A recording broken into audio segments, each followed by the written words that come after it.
Qad aflaha man zakkaha. Allah menciptakan sifat fujur bukan ingin menjadikan manusia itu terjebak dalam keburukan. Jadi jangan bertanya begini, kenapa Allah ciptakan sifat dusta? Kan saya nggak akan berdusta kalau begitu. Kenapa Allah ciptakan sifat sombong? Kan saya nggak akan sombong kalau begitu. Bukan, kata Allah, pada asalnya diciptakannya fujur dengan semua sifat ini adalah untuk menjadi katalis dalam bahasa kimia itu, supaya dia bisa menstimulus supaya baiknya keluar. Sebab kalau nggak ada ini nggak akan muncul.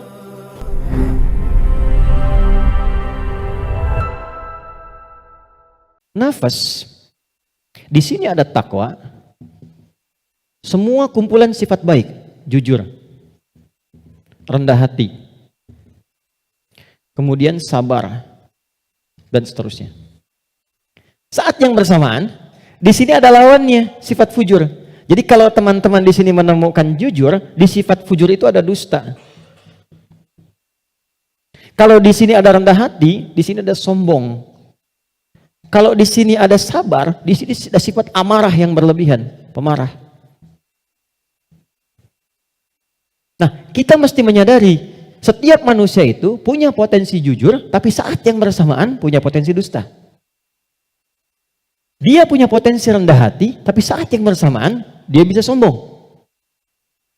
Nah, yang paling menarik adalah bagaimana kita bisa mengendalikan ini sehingga yang keluarnya selalu yang baik. Dan yang ini bisa kita tutup, bisa kita tekan sehingga tidak muncul ke permukaan. Nah, inilah inti pembahasan kita yang akan kita turunkan. Saya ingin fokuskan betul pada apa yang akan saya terangkan saat ini. Jadi yang barusan muqaddimah ya. Sekarang kita mulai ke intinya. Saya ingin berikan penjelasan dari akarnya dulu supaya kita paham tentang diri kita. Jelas sampai di sini? Halo? Jelas ya? Oke. Yuk kita lihat. Kembali ke Quran surah Asy-Syams ayat 7 sampai 10. Wa nafsin wa ma sawwaha, dan demi jiwa nafas yang telah aku sempurnakan, kata Allah penciptaannya. Fa'alhamaha fujuraha wa taqwaha. Maka diilhamkan pada nafas ini ada dua yang seakan berlawanan, yaitu fujur dengan bawaan ini dan takwa sifat baik. Sekarang lihat rumusnya. Qad aflaha man zakkaha. Qad, saya berikan gramatikal bahasa Arabnya dulu. Qad harfut tahqiqin wa taukidin. Huruf tahqiq yang menjamin sesuatu, taukid yang menegaskan satu hukum. Cara menerjemahkannya, qad aflaha, aku jamin, kata Allah, dan aku tegaskan. Orang yang mampu menata zakka, menata nafasnya dengan baik, maka hidupnya akan cenderung sukses dan bahagia, apapun pekerjaannya. Baik, kalau Anda buka terjemahan, zakka itu diterjemahkan dengan menyucikannya. Qad aflaha man zakkaha. Ini kuncinya. Jadi kalau kita ingin menata qalbu, menata nafas, maka caranya dengan zakka. Zakka menyuci. Saya tanya ke akhwat ya, teman-teman. Kalau menyuci itu membuang bajunya atau kotorannya? Oke. Saya tanya ke teman-temannya ikhwan yang pria. Sekali lagi saya pastikan, menyuci itu membuang bendanya atau menghilangkan kotorannya? Kotorannya. Baik, sekarang saya tanya pada semuanya. Kalau tidak kotor, mungkin nggak dicuci? Huh? Halo? Kalau tidak kotor, mungkin nggak dicuci? Baik, baik. Sekali lagi, yang ketiga, yang terakhir. Jadi adanya kotor itu untuk menunjukkan yang bersih atau untuk mengotori pakaiannya? Ayo, bingung sekalian nggak apa-apa. Manfaat kotor itu, kotor, untuk menunjukkan yang bersih atau untuk mengotori pakaiannya? Bukan, yang mengotori itu Andanya, gitu kan? Kotor itu diciptakan untuk mendapatkan bersihnya. Sebab kalau nggak ada kotor, nggak akan ketahuan bersihnya. Anda nggak mungkin nyuci kalau nggak ada kotoran, nggak ada kerjaan. Tapi supaya ketahuan itu bersih, ditampakkan yang kotornya. Kan harus ada pembanding. Dari mana taunya orang itu baik? Kalau ada yang buruknya, bisa dibandingkan. Tahu dari mana dia jujur? Kalau ada bohongnya. Tahu dari mana bersih? Kalau ada kotornya. Maksud saya, kotoran itu diciptakan bukan ingin mengotori pakaiannya, tapi ingin menghasilkan kebersihan di balik kotoran itu. Karena itu menyuci itu membersihkan kotoran, bukan membuang bendanya. Tarik logika itu ke sini. Qad aflaha man zakkaha. Allah menciptakan sifat fujur bukan ingin menjadikan manusia itu terjebak dalam keburukan. Jadi jangan bertanya begini, kenapa Allah ciptakan sifat dusta? Kan saya nggak akan berdusta kalau begitu. Kenapa Allah ciptakan sifat sombong? Kan saya nggak akan sombong kalau begitu. Bukan, kata Allah, pada asalnya diciptakannya fujur dengan semua sifat ini adalah untuk menjadi katalis dalam bahasa kimia itu. Supaya dia bisa menstimulus supaya baiknya keluar. Sebab kalau nggak ada ini nggak akan muncul. Contoh, bisa nggak ada sabar kalau nggak ada marah? Antum pulang ke rumah, ketemu istri, tiba-tiba nyampe rumah, istri bilang, "Pak, sabar ya Pak, sabar," gitu. Padahal nggak ada hujan, nggak ada angin, nggak ada apa-apa. Kira-kira respon antum gimana? Sayang, kamu sehat? Kan? Nggak mungkin kan? Ada amarah, pim. Mau marah nih, sabar aja, sabar, nggak usah dibalas. Nah, kapan ada sabar kalau ada pemicunya?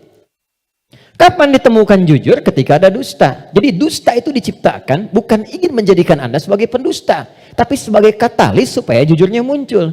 Sabar diciptakan dan marah diciptakan untuk supaya yang baiknya muncul. Sebab kalau nggak ada marah, sabarnya nggak akan naik. Paham nggak sampai di sini?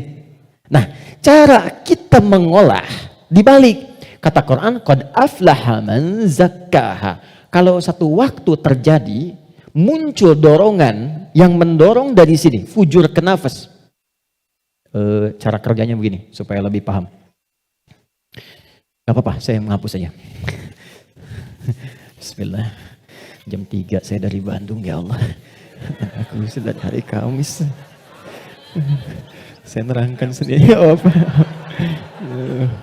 kehormatan bagi saya Presiden Musyawarah. Enggak usah ini aja, supaya nggak ada beban. Jazakallah. Enggak apa, ini aja. Baik. Kasih banyak, jazakallah khair. Semoga dapat tambahan rahmat. Amin. Cukup? Ya, dipegang aja nanti kalau ada keperluan lagi. Okay. Gini teman-teman, saya mulai dari sini dulu. Ini agak mahal, tapi butuh fokus. Ini nafas. Nafas itu inti jiwa nih di sini. Kelihatan ya? Intinya di sini. Di dalam inti ini ada lagi turunan tadi. Saya kebawahkan dulu, di takwa, semua sifat baik. Yang ini fujur. Ini lawannya. Nafas itu adanya di dalam kolbu. Kolbu begini.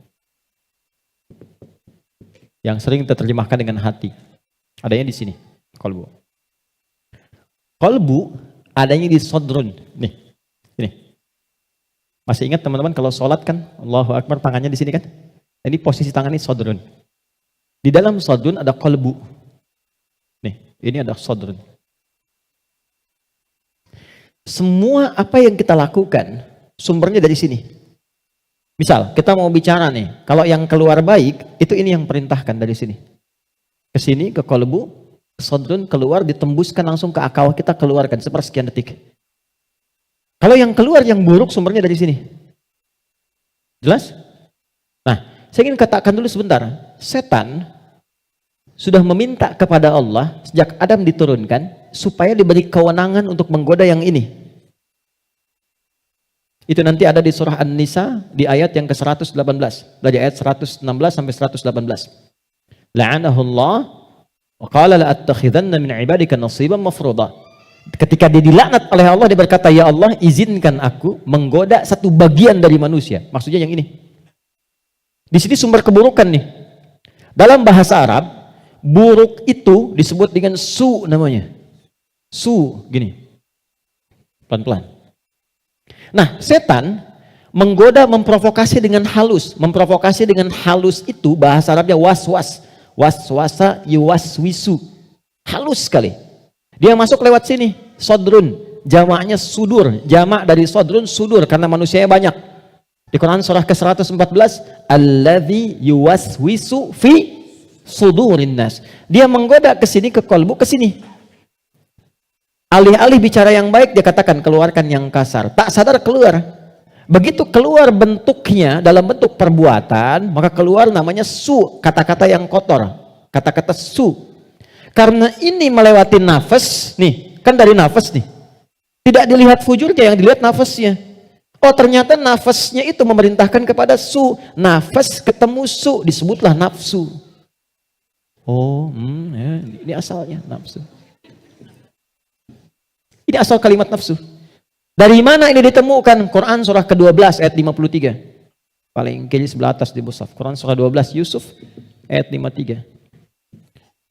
Wa ma ubarni'u nafsi innan nafsa nafas la amaratum bisu. Nafas ketemu su jadilah nafsu. Jelas? Nah, asalnya nafas ini netral. Di dalamnya ada takwa, ada fujur. Yang ini yang kelihatan jelek sebetulnya asalnya katalis untuk yang ini. Bukan ingin menjadikan kita berbuat buruk, tapi lebih menjadikan yang fujur ini mendorong supaya yang sifat baik itu muncul ke permukaan. Pertanyaannya caranya bagaimana? Kata Quran, qad aflaha man zakkaha. Zakka sifatnya disebut tazkiyah. Cara paling gampang memahaminya adalah ketika muncul dorongan yang kurang bagus, cari cepat lawannya yang baik, yang ini.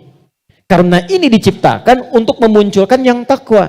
Jadi ketika Anda menemukan ada yang dusta, bukan mengajak Anda berdusta, tapi supaya Anda memunculkan kejujuran dalam diri Anda. Ketika ada seseorang misalnya datang dengan kesombongan, maka itu adalah pelajaran bagi kita supaya jangan ikut sombong. Yang dimunculkan sifat rendah hatinya. Dicari lawan terbaliknya. Itu poinnya. Prakteknya bagaimana? Contoh. Apa lawan cemberut? Lawan cemberut apa? Senyum. Jadi kalau istri cemberut, harusnya antum senyum. Cemberut dititipkan kepada istri bukan membuat antum supaya marah atau mengintegrasi, tapi supaya antum senyum. Antum pulang ke rumah, lihat istri sedang cemberut. Oh, cemberut, lawannya apa? Senyum. Sayang, kok cemberut? Kayaknya kenal. Sling, ada hadiah iPhone 14 Pro Max misalkan. Contoh. Dalam hidup itu simpel sebetulnya, cari lawannya. Sedih lawannya apa? Senang. Ketika ada seseorang sedih, cari apa yang bisa membuat dia senang. Ya, ketika seseorang misalnya sedang gelisah, cari ketenangan. Ketika ada seorang berbuat sombong, antum datang dengan kerendahan supaya mengajarkan dia kembali kepada sifat rendah hati ya. Kalau semua orang bisa melakukan semua ini, walaupun tidak mudah mengerjakannya, maka kata Allah hidupnya akan cenderung bahagia.